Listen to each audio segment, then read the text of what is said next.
ನೇತ್ರಾವತಿ ನದಿ ತೀರದಲ್ಲಿ ಶವಗಳನ್ನು ಹೂತಿಟ್ಟಿರುವ ಪ್ರಕರಣಕ್ಕೆ ಟ್ವಿಸ್ಟ್ ಮೇಲೆ ಟ್ವಿಸ್ಟ್. ವಿಚಾರಣೆ ವೇಳೆ ಸ್ಫೋಟಕ ವಿಚಾರವನ್ನು ಬಾಯ್ಬಿಟ್ಟಿದ್ದಾರೆ ಜಯಂತ್. ಬುರುಡೆ ತಂದುಕೊಟ್ಟಿದ್ ಬೇರೆ ಯಾರು ಅಲ್ಲ, ಗಿರೀಶ್ ಮಠಣ್ಣವರ್. ವಿಚಾರಣೆ ವೇಳೆ ಸ್ಫೋಟಕ ಮಾಹಿತಿಯನ್ನ ಬಾಯ್ಬಿಟ್ಟಿದ್ದಾರೆ. ಬುರುಡೆ ರಹಸ್ಯ ಒಂದೊಂದಾಗಿ ಕಳಿಸ್ತಾ ಇದೆ. ಬುರುಡೆಯನ್ನ ಧರ್ಮಸ್ಥಳದಲ್ಲಿ ದಟ್ಟ ಕಾನನದಲ್ಲಿ ಅಗೆದು ತಂದಿದ್ದು ಅಂತ ಹೇಳಲಾಗಿತ್ತು. ಆ ಬುರುಡೆಯ ಜನಕ ಬೇರೆ ಯಾರೂ ಅಲ್ಲ, ಗಿರೀಶ್ ಮಠಣ್ಣವರ್ ಅಂತ ಹೇಳಿ ಜಯಂತ್ ಬಾಯ್ಬಿಟ್ಟಿದ್ದಾನೆ. ಸತ್ಯ ಇಲ್ಲದ ಅನನ್ಯ ಭಟ್ ಪಾತ್ರ ಕ್ರಿಯೇಟ್ ಮಾಡಿದ್ದು ಸುಜಾತಾ ಭಟ್. ಯಾವುದೋ ಬುರುಡೆ ತಂದು ಕತೆ ಕಟ್ಟಿದ್ದು ಚಿನ್ನಯ್ಯ, ಸೂತ್ರಧಾರಿ ಮಠಣ್ಣವರ್. ಇಲ್ಲಿ ಅರ್ಥ ಆಗಬೇಕಾಗಿದೆ. ಇನ್ನು ಆ ಬುರುಡೆಯ ರಹಸ್ಯಗಳು ಒಂದೊಂದಾಗಿ ಕೆದಕ್ತಾ ಹೋಗಬೇಕಾಗಿದೆ. ವಿಚಾರಣೆ ವೇಳೆ ಮತ್ತಷ್ಟು ಮಾಹಿತಿಗಳು ಹೊರಬರಬಹುದು. ಈಗ ನೋಡ್ತಾ ಇದ್ರೆ ಅತ್ಯಂತ ಶಾಕಿಂಗ್ನ ವಿಷಯಗಳು ಆಚೆ ಬರ್ತಾ ಇದ್ದಾವೆ.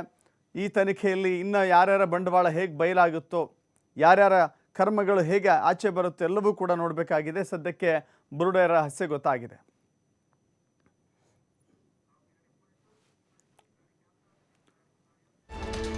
ಅಪಪ್ರಚಾರ ಮಾಡಲು ಫಂಡಿಂಗ್ ಅಂತ ಹೇಳಿ SITಗೆ ದೂರು ಕೊಟ್ಟಿರುವಂಥ ವಿಚಾರ.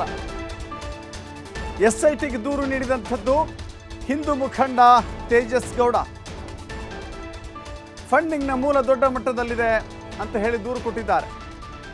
ಇತ್ತ NIA ತನಿಖೆಗೆ ನೀಡಲ್ಲ ಅಂತ ಹೇಳಿ ಪರೋಕ್ಷವಾಗಿ ಮುಖ್ಯಮಂತ್ರಿಗಳು ತಿಳಿಸಿದ್ದಾರೆ. ಮತ್ತೊಂದು ಕಡೆ ಕೇರಳದ ಯೂಟ್ಯೂಬರ್ ಆತನಿಗೆ SIT ನೋಟಿಸ್ ಕೊಟ್ಟಿದೆ. ಮನಾಫ್ ಅಂಥೇಳಿ ಆತನ ಹೆಸರು. ಮನಾಫ್ ಯೂಟ್ಯೂಬರ್ ಕೇರಳ. ಆತನಿಗೂ ಕೂಡ ನೋಟಿಸನ್ನು ಕೊಟ್ಟು ತನಿಖೆಗೆ ಹಾಜರಾಗಬೇಕು ಅಂತ ಹೇಳಿ. ಕರ್ನಾಟಕ ಮಾತ್ರವಲ್ಲದೆ ಪಕ್ಕದ ಕೇರಳದಲ್ಲಿಯೂ ಕೂಡ ಈ ಪ್ರಕರಣವನ್ನು ಗಂಭೀರವಾಗಿ ತೆಗೆದುಕೊಂಡಷ್ಟು ಕೆಲವು ಜನ ಇದ್ದರು. ಕೇರಳದಲ್ಲಿ ಇದರ ಬಗ್ಗೆ ಸಾಕಷ್ಟು ಚರ್ಚೆ ಆಗ್ತಾ ಇತ್ತು. ನಮ್ಮ ರಾಜ್ಯಕ್ಕಿಂತಲೂ ಹೆಚ್ಚಾಗಿ ಕೇರಳದ ಜನತೆ, ಕೆಲವಷ್ಟು ಜನ ತಲೆ ಕೆಡಿಸ್ಕೊಂಡಿದ್ರು ಈ ವಿಚಾರದಲ್ಲಿ. ಈಗ ಕೇರಳದ ಮನಾಫ್ ಆತನಿಗೂ ಕೂಡ ನೋಟಿಸನ್ನು ಕೊಡಲಾಗಿದೆ. ಮನಾಫ್ ಬೇರೆ ಯಾರೂ ಅಲ್ಲ, ಉತ್ತರ ಕನ್ನಡ ಜಿಲ್ಲೆಯ ಶಿರೂರಿನಲ್ಲಿ ಲಾರಿ ಪಲ್ಟಿಯಾಗಿತ್ತಲ್ಲ, ಆ ಲಾರಿ ಮಾಲೀಕ ಆತ ಯೂಟ್ಯೂಬ್ನಲ್ಲಿ ಕುಳಿತುಕೊಂಡು 108 ಕಥೆಗಳನ್ನು, ಇಲ್ಲ ಸಲ್ಲದ ಕಥೆಗಳನ್ನು ಧರ್ಮಸ್ಥಳದ ಬಗ್ಗೆ ಹರಡಿಸಿದ್ದ.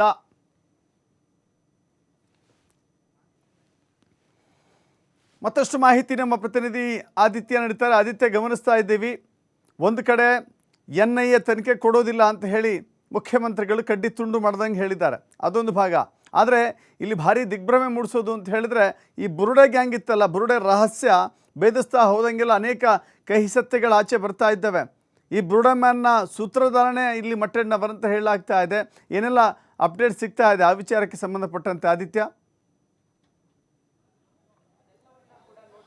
ಹೌದು ದಶರಥ್, ಇವತ್ತೊಂದು ಮಹತ್ವದ ಬೆಳವಣಿಗೆ ನಡೆದಿದೆ. ಯಾಕಂದರೆ ಬುರುಡೆ ಪ್ರಕರಣದಲ್ಲಿ ಬುರುಡೆ ಎಲ್ಲಿಂದ ಬಂತು ಅನ್ನೋದಕ್ಕೆ ಇನ್ನೂ ಕೂಡ SIT ಉತ್ತರವನ್ನು ಕಂಡುಕೊಂಡಿರಲಿಲ್ಲ.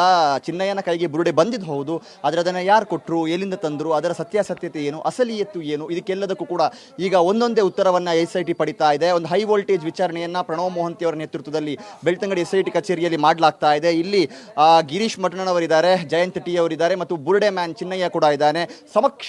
ಮೂವರ ಸಮಕ್ಷಮದಲ್ಲಿ ವಿಚಾರಣೆಯನ್ನು ಮಾಡಲಾಗ್ತಾ ಇದೆ. ಚಿನ್ನಯ್ಯನ ಹತ್ರ ಕೇಳಿದರೆ ಆತ ಜಯಂತ್ T ಹೆಸರು ಹೇಳಿದ್ದ. ಇದೀಗ ಜಯಂತ್ T ಅನ್ನ ಫುಲ್ ಡ್ರಿಲ್ ಮಾಡಿದಂತಹ ವೇಳೆಯಲ್ಲಿ ಅವರು ಗಿರೀಶ್ ಮಠಣ್ಣವರು ನನಗೆ ಬುರುಡೆನ ತಂದು ಕೊಟ್ಟರು, ಅದು ಎಲ್ಲಿಂದ ಬಂತು ಅಂತ ನನಗೆ ಗೊತ್ತಿಲ್ಲ ಅನ್ನುವಂಥ ರೀತಿಯ ತಮ್ಮ ಒಂದು ಉತ್ತರವನ್ನು ಹೇಳಿಬಿಟ್ಟಿದ್ದಾರೆ. ಈಗ ಗಿರೀಶ್ ಮಠಣ್ಣವರ ವಿಚಾರಣೆ ಆಗ್ತಾ ಇದೆ. ಆದರೆ ಗಿರೀಶ್ ಮಠಣ್ಣವರ್ ಮಾತ್ರ ನನಗಿದಕ್ಕೂ ಯಾವುದೇ ಸಂಬಂಧ ಇಲ್ಲ, ಆ ಬುರುಡೆಯನ್ನು ನಾನು ತಂದು ಕೊಟ್ಟಿಲ್ಲ, ನಾನು ತಂದು ಕೊಡದೇ ಇರುವಂಥ ಸಂದರ್ಭದಲ್ಲಿ ಅದು ಎಲ್ಲಿಂದ ಬಂತು ಅಂತ ನಾನು ಹೇಗೆ ಹೇಳೋದು ಅನ್ನುವಂಥ ರೀತಿಯಲ್ಲಿ ಮರುಪ್ರಶ್ನೆಯನ್ನು SITಗೆ ಹಾಕ್ತಾ ಇದ್ದಾರೆ ಅನ್ನುವಂಥ ಒಂದು ಮಾಹಿತಿ ಸದ್ಯ ಬರ್ತಾ ಇದೆ. ಯಾಕಂದರೆ ಮೊನ್ನೆವರೆಗೂ ಕೂಡ SIT ಅಥವಾ ಇಡೀ ರಾಜ್ಯದ ಜನ ಬುರುಡೆ ಎಲ್ಲಿಂದ ಬಂತು, ಅದರ ಸತ್ಯಾಸತ್ಯತೆ ಏನು, ಅದು ಧರ್ಮಸ್ಥಳ ಕಾಡಿನಿಂದ ಬಂದಿದ್ದು ಹೌದಾ, ಅಥವಾ ಯಾವುದಾದ್ರೂ ಸೈನ್ಸ್ ಲ್ಯಾಬೊರೇಟರಿಯಿಂದ ಅದನ್ನು ತೆಗೆದುಕೊಂಡು ಬರಲಾಯ್ತಾ, ಯಾರಾದರೂ ಡೀಲರ್ ತೆಗೆದುಕೊಂಡು ಬಂದು ಕೊಟ್ರಾ, ಹೀಗೆ ಬೇರೆ ಬೇರೆ ರೀತಿಯ ಆರೋಪಗಳು ಬಂದಿತ್ತು. ಮತ್ತು ಅದು ವ್ಯಾರ್ನಿಷ್ ಆಗಿರುವಂತಹ ಬುರುಡೆ, ಹೀಗೆ ಒಂದಿಷ್ಟು ವಿಚಾರಗಳು ಮುನ್ನೆಲೆಗೆ ಬಂದಿತ್ತು. ಬಟ್ SIT ಮಾತ್ರ ಚಿನ್ನಯ್ಯನ ಕೈಗೆ ಆ ಬುರುಡೆ ಸೇರಿದ ಬಳಿಕ ಆತ ಕೂಡ ಹೇಳಿದ್ದ, ನಂಗೆ ಇವ್ರು ತಂದು ಕೊಟ್ಟರು, ಆದರೆ ಅದು ಎಲ್ಲಿಂದ ತಂದರು ಅಂತ ನಂಗೆ ಗೊತ್ತಿಲ್ಲ, ಅದನ್ನು ತೆಗೆದುಕೊಂಡು ನಾನು ಬೆಂಗಳೂರಿಗೆ ಹೋಗಿದ್ದೆ, ಅಲ್ಲಿಂದ ನಾನು ಡೆಲ್ಲಿಗೆ ಹೋಗಿದ್ದೆ, ನನ್ನ ಜೊತೆ ಜಯಂತ್ ಟಿ ಅವರಿದ್ದರು, ಜಯಂತ್ ಈ ಬುರುಡೆಯನ್ನು ತೆಗೆದುಕೊಂಡು ಬಂದು ನಂಗೆ ಕೊಟ್ಟಿದ್ರು ಅನ್ನುವಂಥದ್ದನ್ನು ಆತ ಹೇಳಿದ್ದ. ಡೇ 1 ಅಲ್ಲೂ ಕೂಡ ಯಾರಪ್ಪ ಕೇಳಿ ಬಂದಿತ್ತು. ಸೊ ಇವತ್ತು ಅದಕ್ಕೆ ಪುಷ್ಟಿ ನೀಡುವಂತಹ ಒಂದು ಬೆಳವಣಿಗೆ ಸದ್ಯ ನಡೀತಾ ಇರೋದು. ಯಾವಾಗ ಯುನೈಟೆಡ್ ಮೀಡಿಯಾದ ಯೂಟ್ಯೂಬರ್ ಅಭಿಷೇಕ್ ಅನ್ನ ಇಲ್ಲಿಗೆ ವಿಚಾರಣೆ ಕರೆದಿದ್ರು, 4 ತಿಂಗಳ ಹಿಂದೆ ಸೇಮ್ ಟು ಸೇಮ್ ಅಂದ್ರೆ ಇದೇ ಸೀನ್ ನ ಇವತ್ತು ರೀಕ್ರಿಯೇಟ್ ಮಾಡಿದ್ರು. ಈ ಕಾಡಿನಲ್ಲಿ ಈ ತರ ಒಂದು ಬುರುಡೆಗಳು ಇದೆ, ಇನ್ನು ಇಲ್ಲಿ ಮಣ್ಣು ಹೊಕ್ಕಿದ್ರೆ ಸಾಕಷ್ಟು ಬುರುಡೆಗಳು ಸಿಗುತ್ತೆ, ಇದೊಂಥರ ಕೊಲೆ ಮಾಡಿ ಬೇರೆ ಬೇರೆ ಕಾರಣಕ್ಕೋಸ್ಕರ ಹೂತು ಹಾಕಿರುವಂತಹ ಬುರುಡೆಗಳು ಈ ಕಾಡಿನಲ್ಲಿ ಇರೋದು ಅನ್ನೋದನ್ನ ಈ ಜಯಂತ್ ಟಿ ಹೋಗಿ ರಿಸರ್ಚ್ ಮಾಡುವಂತ ಒಂದು ವಿಡಿಯೋವನ್ನ ಇದೇ ಅಭಿಷೇಕ್ ತನ್ನ ಯೂಟ್ಯೂಬ್ ಚಾನಲ್ ಹಾಕೊಂಡಿದ್ದ. ಸೊ ಇದಕ್ಕೆ ಸಂಬಂಧಪಟ್ಟ ಹಾಗೆ ವಿಚಾರಣೆಯನ್ನ ಮಾಡ್ತಾ ಅದು ಜಯಂತ್ ಟಿ ಅವರನ್ನ ತಲುಪುತ್ತೆ. ಜಯಂತ್ ಟಿ ಅವರಿಗೆ ನಿನ್ನೆ ಮಧ್ಯಾಹ್ನದ ಬಳಿಕ ಬುಲಾವ್ ನೀಡಲಾಗುತ್ತೆ. ಅವರು ರಾತ್ರಿ ಅಂದ್ರೆ ತಡರಾತ್ರಿ 2 ಗಂಟೆವರೆಗೂ ಕೂಡ ವಿಚಾರಣೆಗೆ ಹಾಜರಾಗ್ತಾರೆ. ಆ ಬಳಿಕ ಅವರು SIT ಕಚೇರಿಯಲ್ಲಿ ಸ್ಟೇ ಆಗ್ತಾರೆ. ಇವತ್ತು ಪ್ರಣವ್ ಮೊಹಂತಿ ಅವರ ಆಗಮನವಾಗುತ್ತೆ. ಅವರು ಬ್ರೀಫಿಂಗ್ ಎಲ್ಲ ಮಾಡಿಸ್ಕೊಂಡು ಇವರ ಹತ್ರ ಪ್ರಶ್ನೆ ಅಥವಾ ವಿಚಾರಣೆಯನ್ನ ಕಂಟಿನ್ಯೂ ಮಾಡಿದ ಸಂದರ್ಭದಲ್ಲಿ ತೀವ್ರ ಡ್ರಿಲ್ ಮಾಡ್ತಾರೆ. ಅಂದ್ರೆ ಇಷ್ಟು ದಿನ ಇವ್ರು ಏನೆಲ್ಲ ಹೇಳ್ತಾ ಇದ್ರು ಹೇಳಿಕೆಗಳು, ನೀವು ಈಗ ನಾವೇ ಪ್ರಶ್ನೆ ಕೇಳಿದ ಸಂದರ್ಭ ಜಯಂತ್ ಅವರೇ ಬುರುಡೆ ತಂದು ಕೊಟ್ಟಿದ್ದು ನೀವು ಅಂತ ಹೇಳಿದ ಸಂದರ್ಭ, ನೀವು ಯಾವುದಾದ್ರೂ ಕ್ಷೇತ್ರಕ್ಕೆ ಬರೋದಕ್ಕೆ ರೆಡಿ ಇದ್ದೀರಾ, ಆಣೆ ಪ್ರಮಾಣಕ್ಕೆ ರೆಡಿ ಇದ್ದೀರಾ ಅಂತ ನಮಗೆ ಅವರು ಮರು ಪ್ರಶ್ನೆ ಮಾಡಿದ್ರು. ಅಂದ್ರೆ ನಂಗೂ ಇದಕ್ಕೂ ಯಾವುದೇ ರೀತಿಯ ಸಂಬಂಧ ಇಲ್ಲ, ಯಾವುದೇ ತನಿಖೆಗೆ ನಾನು ರೆಡಿ ಇದ್ದೀನಿ, ನಮ್ದು ಹೋರಾಟ ಮಾತ್ರ ಅನ್ನೋ ಅರ್ಥದಲ್ಲಿ ಅವ್ರು ಮಾತಾಡಿದ್ರು. ಆದರೆ ಅದೇ ಜಯಂತಿ ಇವತ್ತು SIT ಕಚೇರಿಯಲ್ಲಿ ಟರ್ನ್ ಹೊಡೆದಿದ್ದಾರೆ. ನನಗೆ ಬುರುಡೆಯನ್ನು ತೆಗೆದುಕೊಟ್ಟಿದ್ದು ಮಟ್ಟಣ್ಣನವರಂತ ಹೇಳಿಕೆಯನ್ನು ನೀಡಿದ್ದಾರೆ. ಸೊ ಈಗ ಮಟ್ಟಣ್ಣನವರ ವಿಚಾರಣೆ ನಡೀತಾ ಇದೆ ಸಮಕ್ಷಮದಲ್ಲಿ. ಅಂದ್ರೆ ಇಷ್ಟು ದಿನಗಳ ಕಾಲ ಕೂಡ ಇದ್ದಿದ್ದು ಚಿನ್ನಯ್ಯನ ಅರೆಸ್ಟ್ ಆಗುತ್ತೆ, ಆತ ಹೇಳುವಂಥವರು ಅಥವಾ ಆತನಿಗೆ ಆಶ್ರಯ ನೀಡಿದಂಥವರು, ಆತನನ್ನ ದೂರದ ತಮಿಳುನಾಡಿನಿಂದ ಉಜಿರೆಗೆ ಕರ್ಕೊಂಡು ಬಂದವರು ವಿಚಾರಣೆಯನ್ನ ಮಾಡ್ತಾ ಇದ್ದಾರೆ. ಆದರೆ ಆತ ನೇರ ಜಯಂತ್ ಅವರ ಹೆಸರು ಹೇಳ್ತಾ ಇದ್ದಾನೆ, ಗಿರೀಶ್ ಮಠನ್ ಅವರ ಹೆಸರು ಹೇಳ್ತಾ ಇದ್ದಾನೆ, ಮೈಶಿಡಿ ತಿಮರೋಡಿ ಅವರ ಮನೆಯಲ್ಲಿ ಹಾಜರಾಗುತ್ತೆ. ಯಾಕೆ ಕನಿಷ್ಠ ಅವರನ್ನ ವಿಚಾರಣೆಗೂ ಕೂಡ ಕರೀತಾ ಇಲ್ಲ ಅನ್ನುವಂಥ ಪ್ರಶ್ನೆ ಇತ್ತು. ಸೊ ಆ ಪ್ರಶ್ನೆಗೆ ಇವತ್ತು ತೆರೆ ಬಿದ್ದಿದೆ. ಚಿನ್ನಯ್ಯ ಕೂಡ ಸಾಕ್ಷಿ ದೂರುದಾರನಾಗಿ SIT ಕಚೇರಿಗೆ ಎಂಟ್ರಿ ಕೊಟ್ಟಾತ ರಾತ್ರೋರಾತ್ರಿ ಆರೋಪಿಯಾಗಿ ಬದಲಾಗಿದ್ದ. ಯಾಕಂದ್ರೆ ಅವನ ಹೇಳಿಕೆ ಉಲ್ಟಾ ಹೊಡೆದಂತ ಕಾರಣದಿಂದಾಗಿ ಇವತ್ತು ಜಯಂತ್ ಟಿ ಅವರನ್ನ ಕೂಡ ಇದೇ ಆಯಾಮದಲ್ಲಿ SIT ವಿಚಾರಣೆ ಕರೆದಿರೋದು. ನೀವು ವಿಟ್ನೆಸ್ ಅನ್ನುವಂಥ ರೀತಿಯಲ್ಲಿ, ಸಾಕ್ಷಿದಾರರು ಅನ್ನುವಂಥ ರೀತಿಯಲ್ಲಿ.